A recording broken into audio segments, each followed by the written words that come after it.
Marwarar Sirait atau yang akrab disapa Ara, lahir di Medan pada tahun 1969 dan aktif di dunia politik sejak mahasiswa.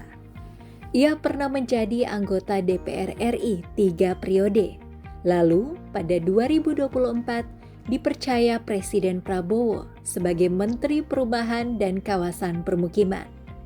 Sebagai menteri, Ara dikenal tegas dan sederhana, dengan fokus menyediakan hunian layak dan terjangkau bagi masyarakat, baik di kota maupun di desa.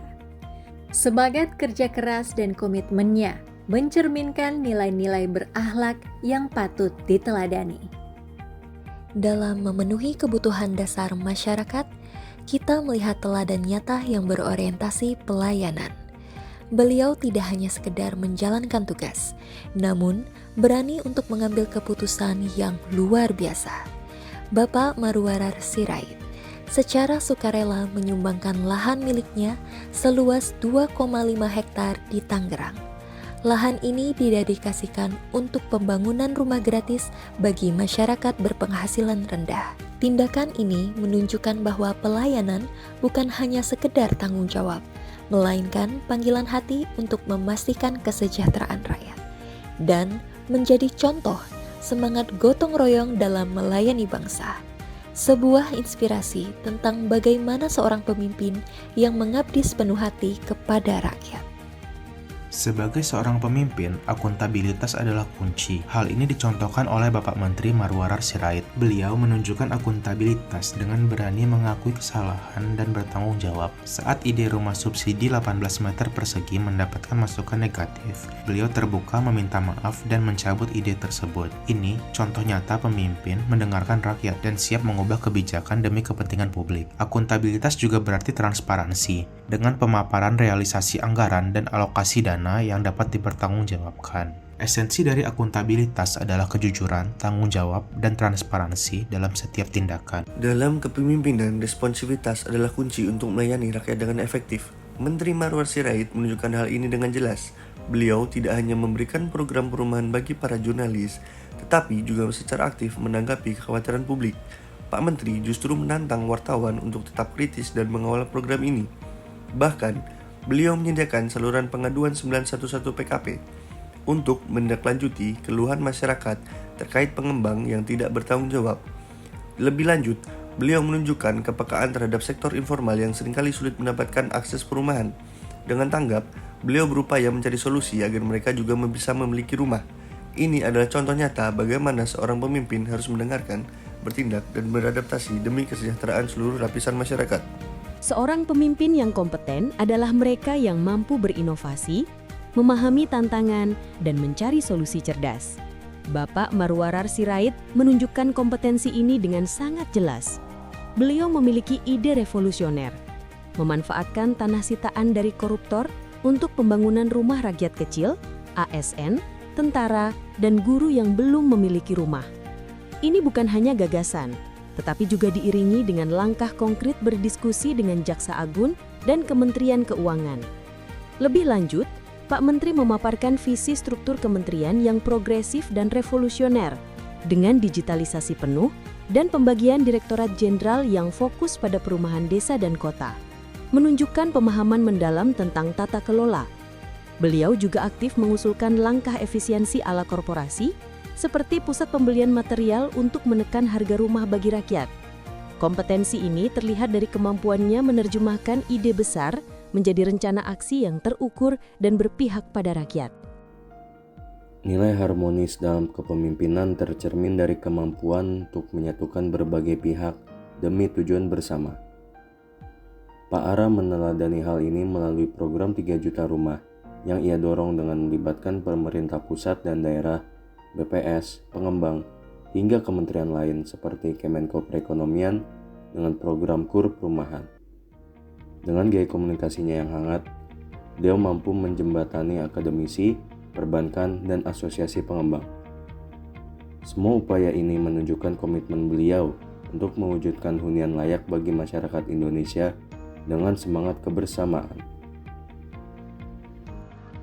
Loyalitas adalah fondasi penting dalam kepemimpinan, sebagaimana ditunjukkan oleh Menteri Perumahan dan Kawasan Permukiman, Bapak Marwarar Sirait.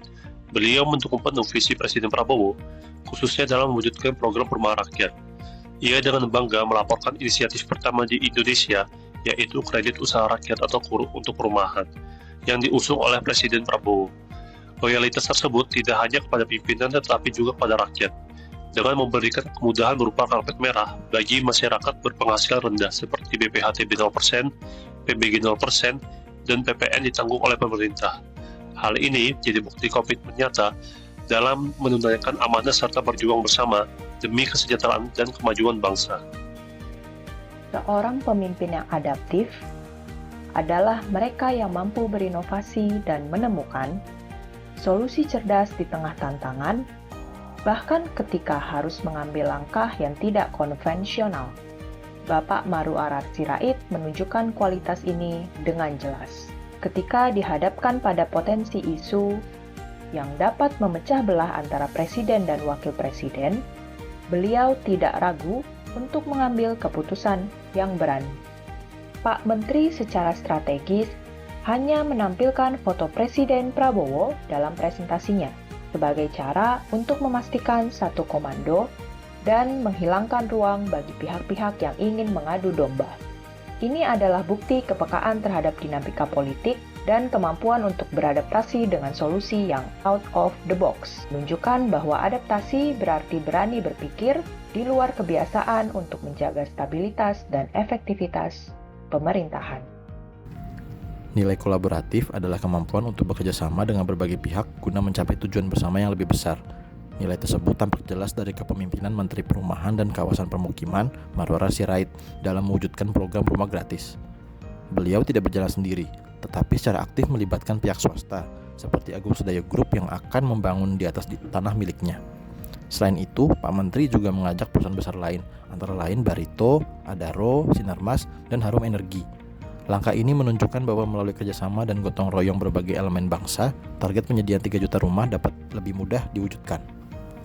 Sebagai penutup, dari perjalanan dan kiprah Bapak Marwarar Sirait, kita melihat teladan nyata tentang bagaimana seorang pemimpin mampu menghadirkan nilai-nilai berakhlak dalam setiap langkahnya. Beliau menunjukkan keberanian untuk berorientasi pada pelayanan, sikap akuntabel dalam menerima masukan, serta responsif terhadap kebutuhan rakyat.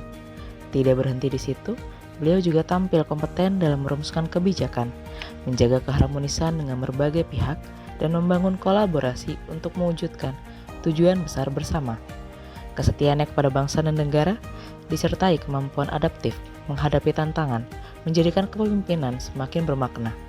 Semua ini memberi pesan bahwa kepemimpinan sejati bukanlah sekedar jabatan, melainkan pengabdian tulus untuk menghadirkan kesejahteraan bagi seluruh masyarakat.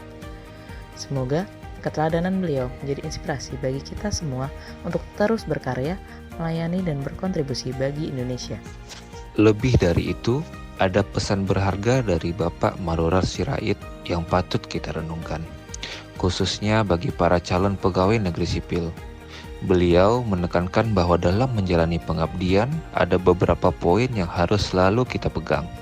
Pertama, kita harus selalu dekat dengan Tuhan dan keluarga, karena keduanya adalah fondasi kekuatan moral dan batin kita. Selain itu, kita perlu bijak memilih mentor yang benar, yang dapat membimbing dengan teladan dan integritas.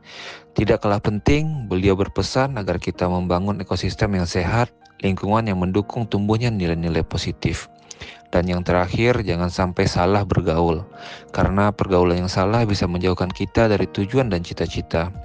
Pesan sederhana namun mendalam ini menjadi pengingat bahwa keberhasilan bukan hanya soal prestasi, tetapi juga soal menjaga hati, lingkungan, dan arah hidup tetap berada di jalan yang benar. Untuk itu, ayo menjadi ASN yang berakhlak.